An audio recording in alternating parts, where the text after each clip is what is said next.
Hello po mga ka-farm finders. So hello din po sa mga viewers ko ng aking YouTube channel na Lakwatserang Caviteña. So kung ikaw po ay taga Cavite at alam mo po ang Indang Cavite, must visit po ang place na ito. So dati po nakikita ko lang ito na kubo lang ang nakatayo, pero ngayon po ay meron na silang kainan. So along Banabasser ka lang po itong property na to at along Barangay Road din. Ayan, so kung makikita nyo, isa po yan sa may pinakamagandang view dito. So yan po yung kanilang kainan. So simple lang naman po yung setup ng kainan. Meron pong isang magandang bahay kubo dyan. And then mga kalesa dining sets. Ayan.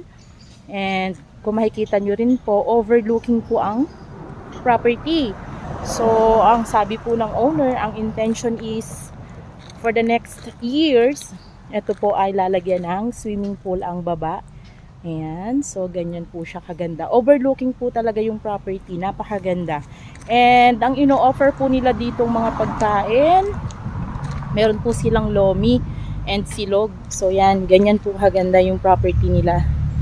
Ayan, so itatry ko lang po kung masarap po yung kanilang pagkain kasi sabi po ng owner, yung daw po kanyang wife ay masarap po magluto. Kaya susubukan po natin kung masarap nga po ang kanilang ino-offer. Ang kagandahan po dito, tabing kalsada.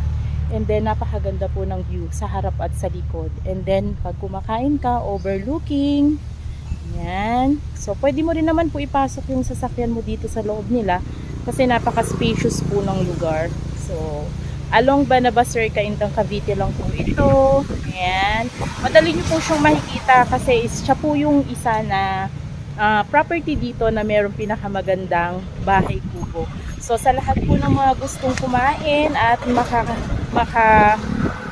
experience ng buhay probinsya. Ayan. So, ang ganda po ng setup ng mga kalesa dining sets nila. And sa mga gusto po itry ang kanilang pagkain, visit lang po kayo dito sa kanilang mini farm na Tapsihan and Lomi, Batangas. Yan lang po for today. Miss Tony Olivar po. Thank you!